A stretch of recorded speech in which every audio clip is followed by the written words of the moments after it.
친구가 전화가 왔어요. 그러더니 한마디 물어보는 거야. 야, 요즘 재테크가 엄청 열기가 많이 일어나는데 왜 보험은 재테크가 되는 거냐 안 되는 거냐 이렇게 궁금해 하더라고. 보험으로 재테크가 되는지 안 되는지. 그래서 아주 간단하게 답을 내려 드리겠습니다. 아주 간단합니다. 자, 주위를 한번 보겠습니다. 우리 주위를 보면 이거 주식 투자하셔갖고 부자 되신 분 있습니까 없습니까? 당연히 봤죠. 부자 되신 분. 그리고 망하신 분도 보셨을 거예요. 부동산 이거 하셔가지고 부자 되신 분 많이 봤죠. 부동산으로 부자 됐다 많이 봤습니다. 망한 사람 적게 봤죠. 그죠? 근데 잘 보세요. 요거 해가지고 나 부자 됐다 하시는 분 거의 없습니다. 없죠. 즉 이것만 봐도 이거는 재테크가 그렇게 되지 않는다 라는 게 결론이 있죠. 우리 주위를 보면 바로 알 수 있습니다. 그렇습니다. 그러니까 이거는 재테크가 불가하다. 그럼 왜 불가하냐? 근데 불가함에도 불구하고 보험을 저축으로 생각하고 가입하시는 분들은 뭐냐? 그럼 저축이 가능한 저축보험 상품도 있습니다. 있는데 보통 그런 것들은 잘 안 하죠. 안 하고 어떤 상품을 가입해서 재테크라고 생각하고 하시는지 한번 보도록 하겠습니다. 자, 보험이 저축이 안 되는 이유가 있습니다. 뭘까요? 저금리.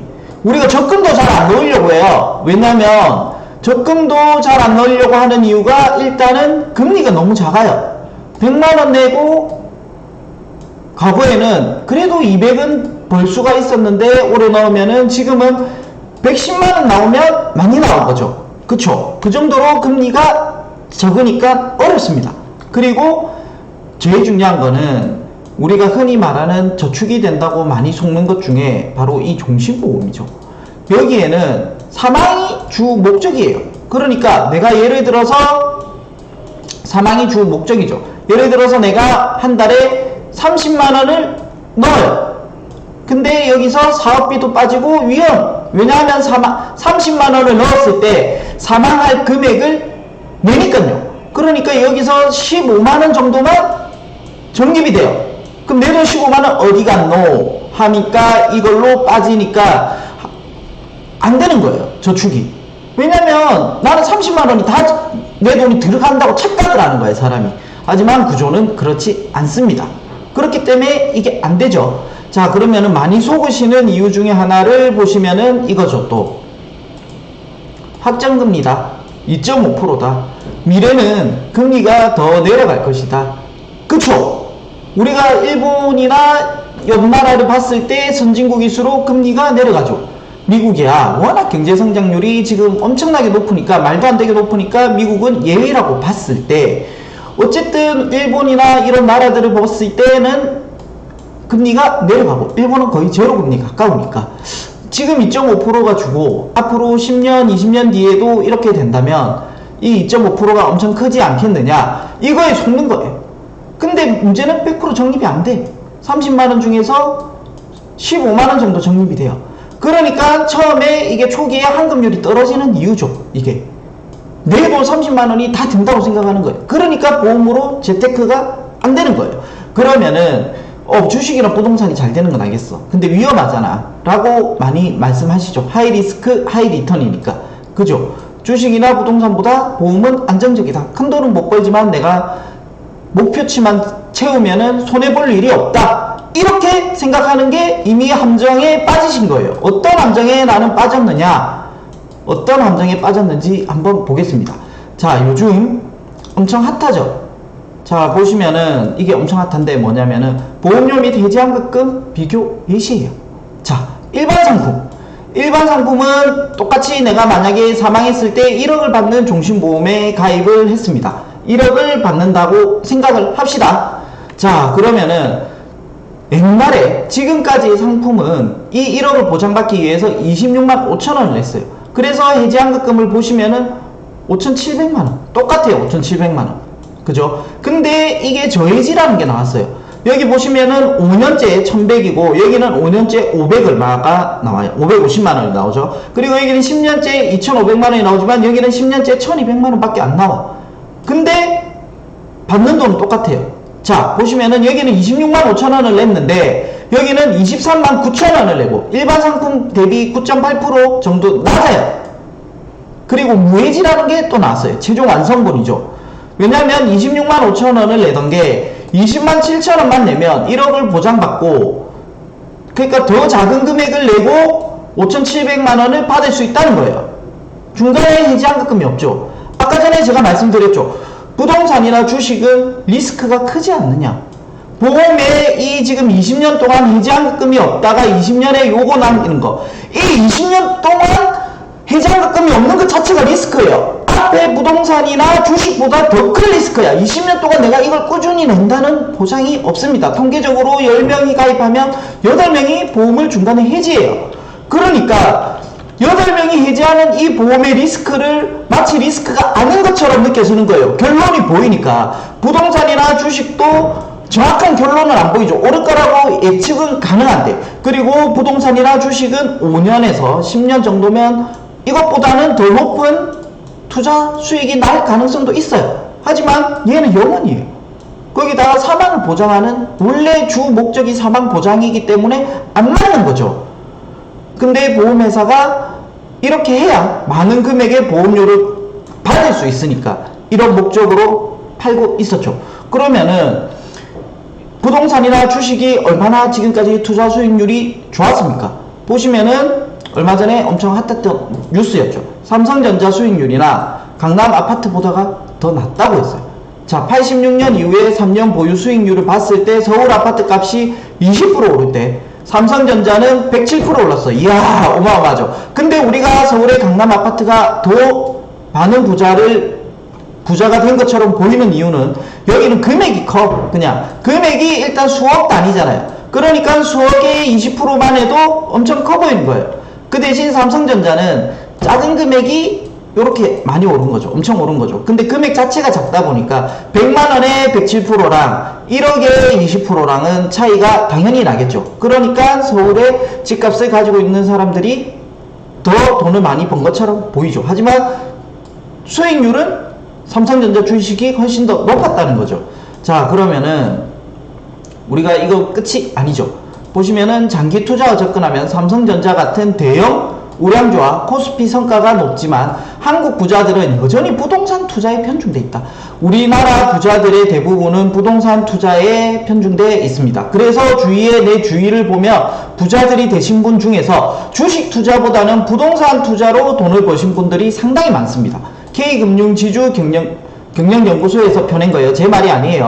2019년 한국 부자 보고서에 따르면 한국 부자의 총 자산중 53.7%가 부동산 자산이에요. 53.7%가 거의 다 부동산, 절반 이상이 부동산을 보유하고 계신다고 보시면 돼요. 금융자산은 39.9%예요. 그러니까 겹치기도 하겠죠. 부동산을 가지고 계신 분이 금융자산도 가지고 계시고, 그래서 총 자산 포트폴리오에서 거주주택이 19.7%의 비중. 역시 어머니 때의 집을 사셨던 분들이 계속 살고 계시면은 집값이 꾸준히 올랐죠. 지금 우리나라 사회 구조가 그렇게 오른 거예요. 물가 상승률도 오르고 경제 성장률도 오르고 하니까. 지금은 근데 워낙 저성장에, 그죠? 물가 상승률도 거의 없습니다. 지금은. 그래서 주식과 펀드 비중은 9.3%예요. 그러니까 주식과 펀드를 주위에서 망했다는 사람도 많이 본 거예요. 그러니까 내가 어디에 투자할지도 모르는 거예요. 그런 지식이 없으니까 리스크도 크고 하니까 많이 안 하시고, 오히려 부동산은 놔두니까 돈이 되더라는 거죠. 그 경험들이나 주위에서 들리는 소문에 의해서 부동산 투자를 엄청나게 하셨던 거예요. 근데 보험으로 진짜 부자가 됐다는 사람은 눈을 씻고 찾아봐도 한 명 보일까 말까 합니다. 그렇게 부자가 되신 분도 종신보험을 가입해서 내가 돈을 많이 벌어서가 아니라 진짜 내가 종신보험을 넣었는데 엄청 큰 걸 넣었어. 근데 갑자기 사고가 나셨어요. 종신보험이 아니더라도 상해 사망이나 이런 것들이 일어났어요. 그래서 20만원짜리 상해 사망을 넣었는데 여기에 상해 사망이 5억이 있었어. 그래서 이게 한 달 만에 일어났어요. 그래서 내가 5억을 받았어. 이 5억을 가지고 부동산이나 주식을 하셔갖고 또 부자가 되신 분이 주위에 조금 있습니다. 어쨌든 그렇게 된 거예요. 보험으로 부자가 됐다는 분은 눈을 씻고도 찾아보기 힘든 게 현실이죠. 그게 맞으니까요. 자, 그러면은 그래서 더 이상 이런 것들을 속지 말라고, 더 이상 이게 너무나 크니까 앞으로 이 중간에 해지환급금이 없었잖아요. 20년 동안. 이게 문제가 될 수도 있는 거예요. 그래서 저축 둔갑판 아니라는 거예요. 그래서 무해지 보험을 손본다. 환급금을 줄이고 보험료를 인하한다. 자, 저해지 보험은 보험료가 일반 보험 대비 10에서 30% 정도 싼 대신에 만기 전 보험 계약을 해지할 경우 환급금이 일반 보험의 0에서 70% 수준으로 만들어진 상품이다. 아까 전에 봤던 일반 보험 저해지, 무해지, 이 저해지라는 거죠. 그쵸? 근데 무해지는 확 싸고 저해지는 요 중간이라는 거죠. 중도에 해지할 경우 큰 손해를 볼 수밖에 없다. 해지보험은 싼 보험료를 앞세워 판매가 부쩍 늘었어요. 금융감독원에 따르면 2016년에 32만, 이야 진짜 많이 팔았다. 근데 32만. 무해지 보험 판매량은 2017년에 85만. 이때도 많았는데 더 늘어났죠. 그리고 2018년에 176만. 지난해 1월에서 3월에만 108만. 아니 2018년 전체가 176만인데 여기는 3개월 만에 108만. 여기에 너무 많이 속았던 거예요. 앞에 말했던 앞으로 미래의 금리가 줄어든다 뭐 이렇게 하점금리다 그러니까 가입을 해라. 내가 20만원만 내고 5천만원을 받을 수 있는 지금 저축 상품이 없다. 제가 말씀드렸죠. 20년 동안 환급금이 없는 이것 자체가 부동산이나 주식보다 더 큰 리스크예요. 그러니까 이게 나중에 한 5년이나 10년쯤 됐을 때 만약에 부득이하게 해지를 했는데 영원이야. 내 돈이 싹 다 날라갔어. 이게 전부 다 엄청난 리스크와 피해 호소로 이어지는 거예요. 그래서 전부 다 이걸 저축으로 둔갑해서 파니까 금융감독원에서 이제 내세웠죠. 불안전 판매 논란 무해지 보험 손본다. 금융위 보험업 감독 규정에 입법을 예고했죠. 높은 만기 환급금만 내세워서 홍보한 거예요. 이거에 훅하시면 안 된다는 거죠. 왜냐면 중간에 해지 환급금 없는 것 자체가 리스크라는 거예요. 그리고 30만원 내더라도 다 되는 게 아니라 15만원만 적립이 돼서 초기 환급률이 보험은 낮아서 저축으로서 적합하지 않는 거예요. 저축성 상품 오인하는 경우가 많아요. 이 지금 1월에서 3월에 가입한 107만 명 중에서 적어도 50% 이상은 저축으로 오인해서 한 거예요. 속아서. 표준형 보험 맞춰 환급률을 축소시키겠다. 높은 만기환급금을 내세워 저축성 상품으로 오해 불안전 판매 논란이 불거지자 금융당국이 환급률 조정에 들어갔어요. 더 이상 피해자를 만들지 않겠다라고 나서신 거죠. 자, 근데 왜 그러면은 우리나라의 국민들이 많이 속았을 거예요. 이 상품에 왜 그렇게 많이 속았을까? 아니 보험이 어떻게 보면 사기인 것 같으면서도 왜 속을까요? 자, 그러면 속는 거에 대한 이유가 있습니다. 자, 그러면 왜 속았는지 한번 봅시다. 한국 금융이해력 OECD 평균 이하, 특히 저소득층. 저소득층으로 갈수록 금융이해력이 OECD 평균보다 확 떨어진다는 거예요. 자, 금융이해력 현황을 보시면은 OECD 평균이 64.9예요. 전체는 우리나라가 62.2로 평균 이하죠. 그런데 여기 보시면은 60대, 70대가 엄청 낮아요. 이분들이 어느 정도 돈은 있었는데 주위에 설계사 나이 있으신 분들 중에서도 아니면 젊으신 분들이 이분들한테 접근하면 속아 넘어간다는 거예요. 금융 이해력이 떨어지니까. 20대도 마찬가지예요. 평균 이하죠. 거의 전체적으로 평균 이하예요. 근데 30대는 아무래도 활동도 많이 하고 요즘 정보가 많으니까 많이 알고 계시긴 해요. 30, 50대는. 그러니까 덜 속는 거죠. 아무튼 이렇게 OECD 가입 국가의 평균 이하의 금융 이해력 때문이에요. 자, 많은 OECD 가입 국가들 중에서 특히 몇몇의 나라들은 미국은 리만 브라더스 사태 이후로 더욱더 금융교육에 집중을 하고 있어요. 그래서 교과과정에 금융이라는 과목이 고등학교 교과과정에 금융이라는 과목이 있는 국가도 있습니다. 그래서 우리나라도 앞으로는 이 금융에 대해서 교과과정에 포함시켜야 이런 일들이 덜 일어나지 않을까요? 그래야 더 현명해지고 더 똑똑해지는 거예요. 저는 그래서 앞으로 교과과정에 금융이 들어가서 더 이상 혹시나 너무 어려워하거나 아니면 너무 쉽게 현혹되거나 해서 피해자가 더 이상 안 나타나길 바라고 있는 것입니다. 자, 여러분 이상입니다. 안녕.